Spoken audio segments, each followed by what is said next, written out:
tell you, brother, the best time I've ever had is the time when I was pushing the teachings of the Honorable Elijah Muhammad.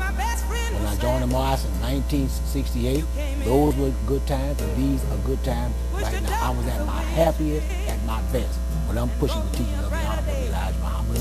When I stopped pushing the teachings of the Honorable Elijah Muhammad, brother, that's when I failed. And you've been my only friend. You came in my life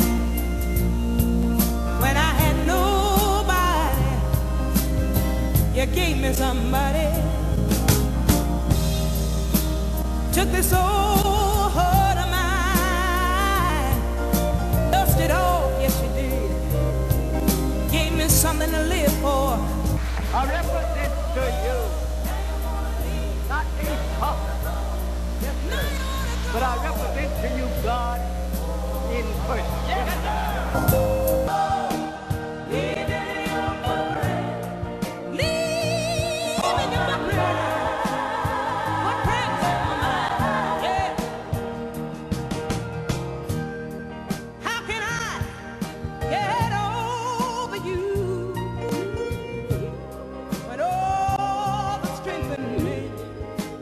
And welcome to our show. I'm your host, Brother Lance Shabazz, and you're viewing the Lance Shabazz Show. As always, we encourage you to call a friend, call a neighbor, let them know the Lance Shabazz Show is on the air right now. We're also on the World Wide Web at www.lanceshabazz.com. We ask for 30 minutes of your time. During that 30 minutes, we hope to inform you, encourage you, enlighten you, inspire you, and educate you with this history of the teachings of the Most Honorable Elijah Muhammad. Joining me today is my guest, Brother Melchizedek Supreme Shabazz Allah, and his lovely wife, Sister Joselyn Fatimah Shabazz Allah. Assalamu alaikum. Wa alaikum salam. I thank you so much for traveling in and just sitting with us for a few moments. I wanted the audience to see you. I thank you so much, brother. You know, I get a lot of requests.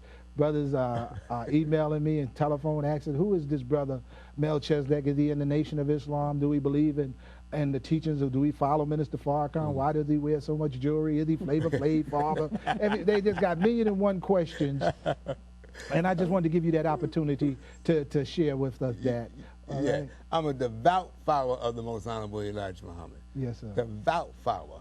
And I also follow his teachings. And his teachings is the best of food, the best of clothing, the best of shelter, the best of transportation, minks, diamonds, fur, gold, and also about jewelry is concerned, the messenger's crown. His crown has $150,000 worth of jewels in his crown. Right. And he had 3 of them, yes, 2 black ones and a white one. So now my father can wear $150,000 of jewelry in his crown. I don't see why a little jewelry that I wear it should be so can't be understandable. Plus, I ran 2 jewelry stores for 12 years. Yes, sir. All the crescents, crescent earrings, crescent medallions, rings, pendants, for all, not just for the Nation of Islam. We even made I made it for many Brother Hamza Hafiz. Yes, we did his emblem for the Policeman Patrolling Association. Yes, we sir. made that for him. Yes, sir. You understand what I'm trying to say? So you should supply yourself with. You are here to supply yourself and give yourself the best of everything that life has to offer, and you can do it as long as you keep your money in your pocket and don't give it to those 10% bloodsuckers who's always begging you for your money and doing nothing conductive with it. Yes, sir. Now, you are how old now? I'm 73 years old. And that's another compliment that they say, that you look well, that you follow the teachings. Can you give us some of that secret? Yes. Well, the secret is no meat and no fish. Most of y'all, if you want to look like I look, leave that chicken alone. You say, well, I'll eat a little chicken. No, if you're eating chicken, you're still eating pork. Let's stop. Let's get down to the business. The same thing a pig eat, a chicken eat. They're both scavengers, eaters, and they both live off dead carcasses. Whatever dies that's around a pig or a chicken, they will eat it. So when you're eating chicken or a pig, you're eating dead carcass. You're supplying yourself with deadness. So by supplying yourself with the deadness called chicken or pig or pork, now instead of you preserving your youth, you're deteriorating your youth. Yes, sir. You understand what I'm trying to say? It's about fruits, vegetables, salads, boil your water, and so forth, and vegetables. Now, when you supply yourself with the vegetation, which is the source of all medication, all right, now the source of vegetation, which is the source of all medication, is connected with the universal divine creation. So now you supplying your body with life, which produces energy, gives you a mental awareness, gives you the movement, memory. In other words, you're prolonging your life and you're preserving your life, and you'll look like the high priest look. All praises due to Allah. So halal chicken is no good? There's no such thing as halal chicken, no such thing as halal meat, none of that. No such thing as the Orthodox, no such thing as a Sunni. They're all Christians. They have a Christian way of life, and they use the Quran, the Hadith, and the prayer book as a cover-up, like that's Islam. It's not Islam, it's Christianity, because any religion that teach God is a mystery, or mystery God teaching, is Christianity, and it comes from Yahuwah's creation. All praises due to Allah. So my sister, your wife, Sister Joselyn, let me say this. When you were on the program, there was a lot of people responded, and how do you want to contribute to this? Well, as you were speaking about the chicken and being into the health field, we go back into the book of How to Live that the messenger wrote and gave to us. He said that, you know, if you're going to eat meat, he said eat halal. But he said no meat is good for you. That's what he said. So basically, yes, you asked the question about halal, but as the messenger said, no meat is good for you. And then he said when we got to a certain age, it's 40, we needed to eat 1 meal a day. So see, a lot of us, we go and we keep on eating. And like you also talked about the bean soup, you know, will preserve us for a long time. Just if you give a baby the juice from start day one, that child will live to be a long time. So if we follow the regimen that the messenger left us in How to Live, we will be preserved for a long time. And then we have to clean up our body too, because we have so much, as I told you the last program, parasites and pollutants is what kills the body.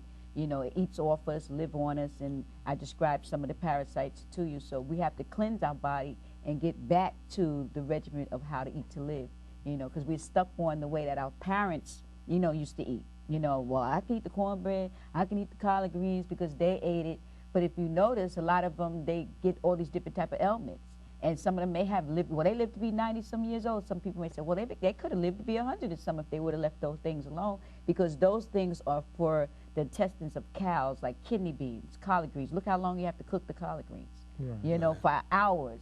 So that's a sign right there telling you something must not be right here. The cornbread, the messenger told us that sweet corn, you know, straight from the cob was the best thing, but all that, after it goes to a process, that's when it becomes too hard for the system. That's right. So we have to be very careful, you know, like the sweet potatoes, all those type of things that we put in our system.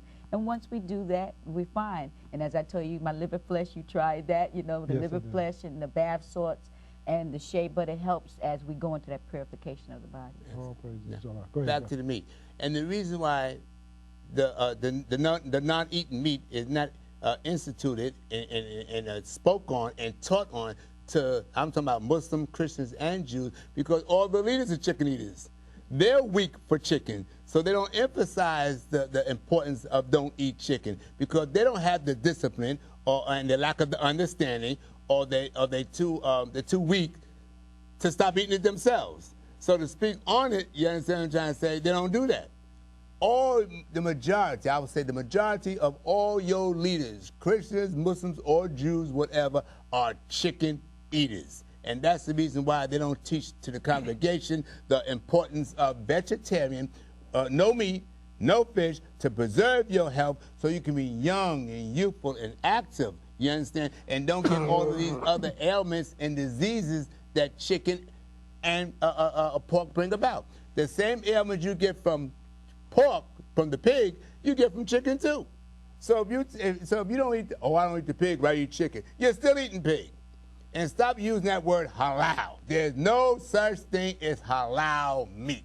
That's a lie. And there's no such thing as an Orthodox or a Sunni. That's a lie. They are Christians. And if you go down on Bedford Avenue and Fulton Street, you'll see them eating that greasy meat like it's going out of style. I'm talking about it's clean. How is clean?